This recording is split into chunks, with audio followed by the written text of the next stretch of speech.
చేసుకొని లైక్ చేయటం మర్చిపోవద్దు. ఇప్పుడైతే కథలోకి వెళ్దాం.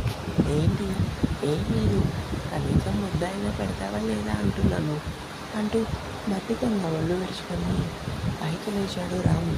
ఎందుకు పెట్టినో అందుకే కదా చేసుకుంది అంటూ కోపంగా సీత రాముడిలోకి భోజనం పెడుతుంటే ఆమె ముఖం చూసి చిన్నగా తనలో తానే నవ్వుకున్నాడు రామ్. ఎందుకు నవ్వుతున్నారు? నా ఇష్టం, నేను ఎలా అయినా నవ్వుకుంటాను. ఏ నవ్వుకుంటానికి నీ పర్మిషన్ తీసుకోవాలా ఏంటి? మీరు నా పర్మిషన్ తీసుకోవటమా? నిన్న పర్మిషన్ తీసుకోవటం అంటే మరో జన్మ ఎత్తాలి. అది కూడా మీరు కాదు, నేను. ఏమాత్రం నా గురించి తెలుసుకున్నావు? ఎందుకు తెలుసుకోను? 24 గంటలు నీ పక్కనే కదా ఉంటున్నా. ఆ మాత్రం తెలుసుకోలేనా? తను కూడా భోజనం వడ్డించుకొని తింటూ అనేసరికి రామ్ మళ్ళీ నవ్వుకున్నాడు. ఏదో అయింది ఈయనకి. తనలో తానే నవ్వుకుంటున్నారు అనుకుని తింటూ పూజ కోసం ఆలోచించింది సీత. ఎలా అయినా తన నిజస్వరూపం బయట పెట్టాలి. భావని అసలు ఏ రకంగా బ్లాక్మెయిల్ చేస్తున్నారో ముందు ఆ విషయం తెలుసుకోవాలి. కానీ అంతకంటే ముందు రామ్ గారి మైండ్ సెట్ని మార్చాలి. ఎవరు ఏం చెప్తే వినేస్తారు, అదే ఆయనలో ఉన్న మైనస్ పాయింట్. లేదంటే మనిషి కొంచెం మంచోడే అనుకుని రామ్ని చూసింది. తింటూ ఏదో ఆలోచిస్తున్నాడు రామ్. ఏంటి ఏదో ఆలోచిస్తున్నారు? నీ గురించే సీత. ఏంటి నేను నీ పక్కన లేకపోతే నీ బ్రతికేంటా అని ఆలోచిస్తున్నాను. హలో బాబు, మరీ ఎక్కువ చించేయకండి. మీరు నా పక్కన లేకపోయినా ఉన్నా నేను ఎప్పుడు నాలానే ఉంటాను, కానీ నీలా మాత్రం అస్సలు ఉండను. ఏంటి? అవును, కరెక్ట్గానే చెప్పాను. నువ్వు చెప్పాలనుకుంది ఏదో సూటిగా చెప్పు. సూటిగా సుత్తి లేకుండా చెప్తున్నా. మీలో నచ్చే విషయం నచ్చని విషయం చెప్పనా? చెప్పు. అయితే ముందు భోజనం చేయండి, బయట కూర్చొని అప్పుడు కొన్ని విషయాలు మాట్లాడుకుందాం. ఏంటి, నువ్వు నాతో కలిసి కూర్చోవటమే కాకుండా మాట్లాడతావా? ఎందుకు కొంచెం వింతగా ఉందే. ఏదో ఫ్రెండ్లీగా మాట్లాడదామని అన్నాను, అంతేకాని అందులో వింతేముంది? మీకు ఇష్టం లేకపోతే చెప్పండి, శుభ్రంగా పడుకుంటాను. ఏడ్చావులే, ముందు తిను. ఎప్పుడు చూసినా వాగుతూనే ఉంటావు. ఆ నోటికి ప్లాస్టర్ వేసిస్తే సరిపోతుంది. అప్పుడు కానీ కుదురుగా ఉండవే బాబు నువ్వు అని సీతను చూశాడు. అప్పటికీ నొసలు చెట్లించి తన్నే చూసేసరికి చూస్తుంది చాలు, కానీ ముందు కొంచెం పెరుగువే. సారీ రాంగారు, ఈ ప్లేట్ వైపు చూడలేదని కొంచెం రైస్ పెరిగేసింది. సాల్ట్ ఎవరేస్తారు? వెనకాల మీ తాతయ్య వచ్చి వేస్తాడా? అదే చూస్తున్నాను. ఈ గ్యాప్లోనే నా మీద చురకలు వేశారు అని కొంచెం సాల్ట్ వేసి అతని వైపు చూసింది. ఇంకా ఏమైనా కావాలా? నీకు తెలీదా? రామ్ కోపంగా అనేసరికి సారీ మర్చిపోయాను అంటూ గులాబ్ జామ్ తెచ్చి అతనికి ఇచ్చింది. పరుగులు పెట్టింది చాలు, కానీ ముందు నువ్వు తినవే అంటూ సీత తింటూ రామ్ని చూసింది. పెరుగన్నంలో గులాబ్ జామ్ నంచుకొని ఎంతో ఇష్టంగా తింటున్న అతను చూసి, ఇలా కూడా ఎవరైనా తింటారా? ఎవరు తినరేమో, కానీ నేను తింటా అని భోజనం చేసి హ్యాండ్ వాష్ చేసుకుని సీత దగ్గరకు వచ్చాడు. మళ్ళీ ఏం కావాలి? నాకేం వద్దు, నువ్వు ఫాస్ట్గా తిను. ఆమె చీర కొంగుతో తన చేతులు తుడుచుకుంటూ అన్నాడు. నాఫ్కిన్ అక్కడ పెట్టాను కదా, ఎందుకు నా చీర పాడు చేస్తారు? నిన్ను డిస్టర్బ్ చేయటం బాగా ఇష్టం, అందుకే ఇలా చేశాను సీత అంటూ రామ్ అక్కడి నుంచి వెళ్ళాడు. సీత కోపం చూసి ఆలోచిస్తూ భోజనం చేసి హ్యాండ్ వాష్ చేసుకొని రామ్ కోసం చూసింది. బయట లాన్లో కూర్చొని ఆకాశం వైపు చూస్తున్నాడు అతను.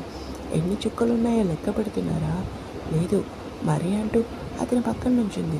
నీ బుర్రలో ఎన్ని ఆలోచనలు ఉన్నాయో లెక్క పెడుతున్నా. నీకే ఉంటాయి అన్ని ఆలోచనలు, నాకెక్కడ ఉంటాయి? మన గొడవ తర్వాత చెప్పు. ఏదో మాట్లాడాలన్నో నచ్చని విషయాలు. మరి నేను చెప్పినప్పుడు మీరు కోపం తెచ్చుకోకూడదు మరి, సరేనా? సరే అయితే చెప్తాను, చెప్పు. అసలు మీరు ఎలా ఆలోచిస్తారు? బుర్రతో ఆలోచిస్తానని తెలివిగా మాత్రం చెప్పకండి. ఏ విషయమైనా మీరు ఎలా ఆలోచిస్తారు? గాలిగా మొహంపై డిస్టర్బ్ చేస్తున్న కురుల్ని చెవి వెనక్కి వెలిపెట్టి అడిగింది సీత. చెప్పాలా కాదు, చెప్పి తీరాలి అంటుంది. ఎలా ఆలోచిస్తాను? అందరిలానే ఆలోచిస్తాను. ఏం జరిగింది ఏంటి అని. అవునా? ఓకే, మరి ఎవరేం చెప్పినా అదే నమ్మేస్తారా? అంటే ఎలా చెప్పాలి మీకు? ఇప్పుడు శౌర్యాన్ని మాన్విత కోసం చెడుగా చెప్పాడు, మాన్విత కూడా శౌర్య కోసం చెడుగా చెప్పింది. అప్పుడు మీరిద్దరు ఎవరి మాటలు నమ్ముతారు? మౌనంగా ఉంటాడు, మాట్లాడకుండా అలా చూస్తూ నాకేం అర్థమవుతుందో చెప్పండి. నువ్వు మాట్లాడుతుంది పూజ టాపిక్ అని నాకు తెలుసు సీత. రామ్ సూటిగా అనేసరికి సీత ఒక్కసారిగా సైలెంట్ అయిపోయింది. ఈవినింగ్ జరిగిన విషయంలో ఎందుకు నిన్ను కొట్టానో తెలుసా? నువ్వు పూజని వదిలేసి వచ్చేసావు అని కాదు, అసలు ఒంటరిగా నిన్ను అక్కడ ఎవరు ఉండమన్నారన్న ఉద్దేశంతో కొట్టాను. మరెందుకు పూజ చెప్పిన మాటలు విని నాతో గొడవ పడ్డారు? తను చెప్పింది నిజమని మీరు నమ్మారా?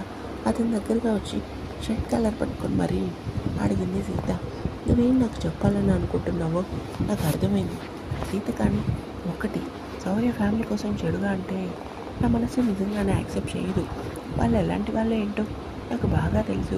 మరి నేను ఎలాంటి దాన్నో మీకు తెలియదా? ఒక ఆడపిల్ల ఆపదలో ఉంటే నేను ఎలా ఒంటరిగా వదిలేసి వస్తాను రామ్ గారు? సూటిగా అడిగిన ఆమె ప్రశ్నకి ఏం సమాధానం చెప్పలేదు రామ్. అతని సమాధానం కోసం ఎదురు చూసిన సీత ఇంకా చెప్పడనే అర్థమయ్యి వెనక్కి తిరిగింది. అంతలోనే ఆమె చేతిని పట్టుకొని, సీత చెప్పండి, నీతో మాట్లాడాలి. నా మీద ఇసుమంతైనా నమ్మకం లేనప్పుడు మాట్లాడిన ప్రయోజనం ఏముంది? రామ్ గారు టక్కున ఆమె చేతిని వదిలేసి లోపలికి వచ్చాడు రామ్. సీత అలానే నిలబడి ఆలోచిస్తూ ఆ మాటలకి ఖచ్చితంగా ఆయన ఆలోచిస్తారు, అది చాలు అనుకుంది. లోపలికి వచ్చిన రామ్ సీత మాటలకి అతని మనసు కుదురుండట్లేదు.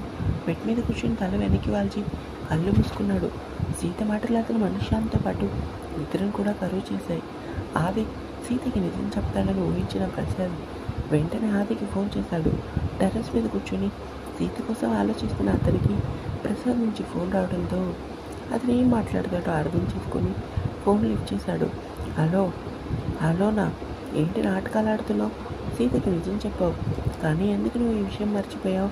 సీతకి నిజం చెప్తే నువ్వు ఒక అందమైన అమ్మాయితో రాత్రంతా గడిపిన మధురమైన క్షణాలు సీతకి సినిమా చూపించినట్టు చూపిస్తాను. మౌనంగా ఉంటాడు ఆది. మాట్లాడాది, ఈ వీడియో బయటికి రాకూడదనే కదా తన్విని చంపాదని ఒప్పుకున్నాం. సీతకు దూరం అయ్యావు. ఇప్పుడేంటి కొత్తగా సీతకి నిజం చెప్పావు? అందరూ నేను చేసిన తప్పు అని నమ్మిన నా మరదలు ఒక్కతే నేను ఏ తప్పు చేయలేదని పోరాడుతుంది.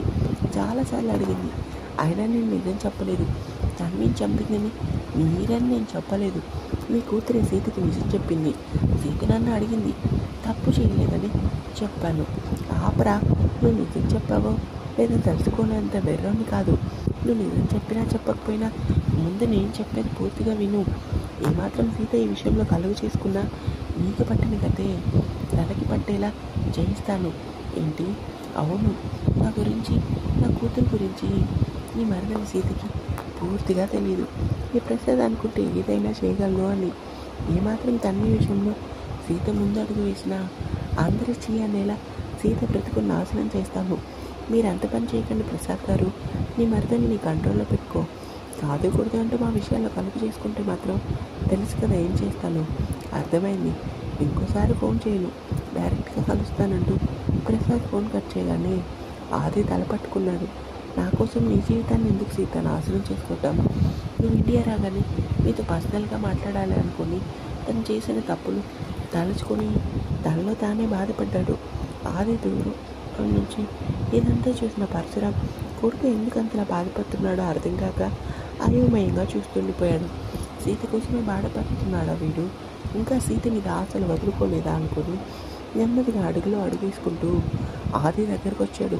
లోపలికి వెళ్దామని వెనక్కి తిరిగిన ఆది తండ్రి అంత దగ్గరగా ఉండేసరికి, నాన్న మీరేంటి ఇక్కడ నిద్రపోలేదా?